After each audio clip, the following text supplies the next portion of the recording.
এরকম একটা ভর্তা যেদিন বাসায় বানাই আমি সেদিন কিন্তু ভাতটা একটু বেশি করেই রান্না করি, কারণ গরম ভাতের সাথে এরকম একটা ভর্তা থাকলে ভাতটা কিন্তু একটু বেশি খাওয়া হয়ে যায়। আসসালামু আলাইকুম, সবাই কেমন আছেন? তো আপনি যদি ভর্তা প্রেমী হয়ে থাকেন তাহলে আশা করছি আপনার এই ভর্তা রেসিপিটা অনেক ভালো লাগবে। তো আমি ভর্তা বানানোর জন্য এখানে নিয়েছি শুটকি মাছ, আর নিয়েছি রসুন, কাঁচা মরিচ, আর নিয়েছি আলু কুচি করে, নিয়েছি পেঁয়াজ। খালি শুটকি ভর্তা করলে একরকম লাগে, আর একটু আলু দিয়ে ভর্তা করলে কিন্তু আরেক রকম লাগে।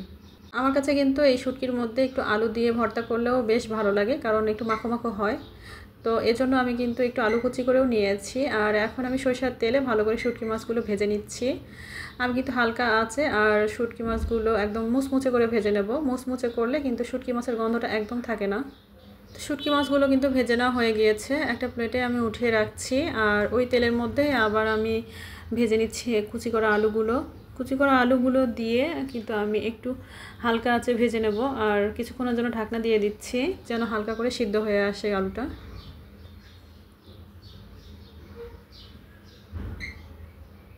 তো কিছুক্ষণ পরে আমি ঢাকনাটা খুলে এখন একটু লবণ দিয়ে দিচ্ছি। লবণ দিয়ে দিলে কিন্তু আলুটা তাড়াতাড়ি নরম হয়ে যাবে।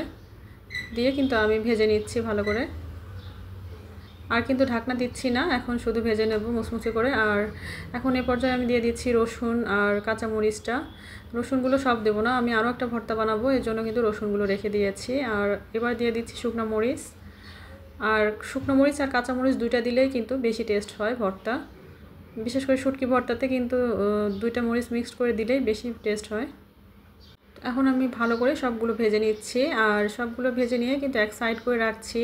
শুকনো মরিচ দুটো ভালো করে ভাজা হয়নি, আমি শুকনো মরিচ দুটো ভালো করে তেলের মধ্যে ভেজে নিচ্ছি। এই পর্যায়ে কিন্তু সবগুলো ভাজা হয়ে গিয়েছে, শুধু মরিচ দুটো সুন্দর করে ভেজে নিচ্ছি, আমি পোড়া পোড়া করে ভেজে নিচ্ছি। তো আমার ভেজে না হয়ে গিয়েছে, এখন আমি তেলগুলো ভালো করে নিংড়ে নিয়ে এখন উঠিয়ে রাখছি। তো সবগুলো উপকরণ আমি প্লেটের মধ্যে উঠিয়ে রাখছি, আর ওই তেলের মধ্যেই ভেজে নিচ্ছি পেঁয়াজটা আমি হালকা করে ভেজে নেব যেন কাঁচা গন্ধটা চলে যায়। আর হ্যাঁ, আমি কিন্তু পেঁয়াজও একটু বেশি করে ভেজে নিচ্ছি, পেঁয়াজগুলো কিন্তু সব দেবো না এখানে, আরও একটা ভর্তার জন্য আমি রেখে দেব। তো অনেকগুলো পেঁয়াজ কিন্তু আমি একসাথে ভেজে নিয়েছি।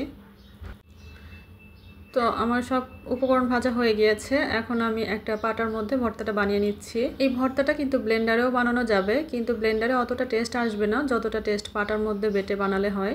তো প্রথমে আমি লবণ দিয়েছি পরিমাণ মতো, দিয়ে মরিচ আর রসুনটা কিন্তু বেটে নিচ্ছি। মরিচ আর রসুনটা আমি একদম মিহি করে বেটে নিচ্ছি।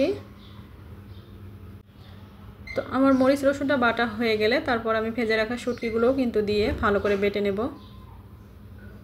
আর এই মিশ্রণগুলো যদি হালকা গরম থাকতেই বাটা যায় তাহলে কিন্তু খুব সহজেই বাটাটা হয়ে যায়, আর ঠান্ডা হয়ে গেলে একটু সময় লাগবে বাটতে। তো শুটকিগুলো আমি কিন্তু ভালো করে বেটে নিচ্ছি, একদম মিহি করে বেটে নিচ্ছি। আমার মিহি করে বেটে নেওয়া হয়ে গিয়েছে, এখন আমি দিয়ে দিচ্ছি ভেজে রাখা আলুগুলো।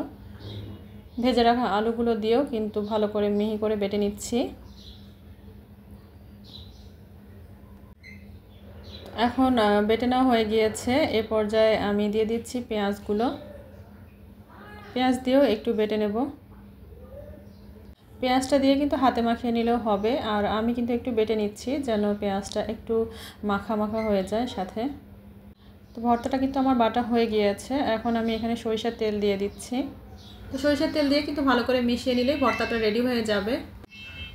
তো এতক্ষণ যারা পুরো ভিডিওটা দেখেছেন তাদের সবাইকে অসংখ্য ধন্যবাদ। আর আমার ভিডিওটা কেমন লেগেছে কমেন্টে কিন্তু অবশ্যই জানাবেন। তো ভর্তাগুলো একটা পিচে উঠিয়ে রাখছি, আর শিলপাটায় ভর্তা বানাচ্ছি আর মুছে ভাত খাবো না তা তো হয় না, তো একটু ভাত দিয়ে মুছে নিচ্ছি। আর এই ভাতটা খেতে কিন্তু দারুণ লাগে। আমার মতো কার কার পছন্দ আমাকে কিন্তু কমেন্টে অবশ্যই জানাবেন। তো আজকে এখানেই বিদায় নিয়ে নিচ্ছি। আসসালামু আলাইকুম।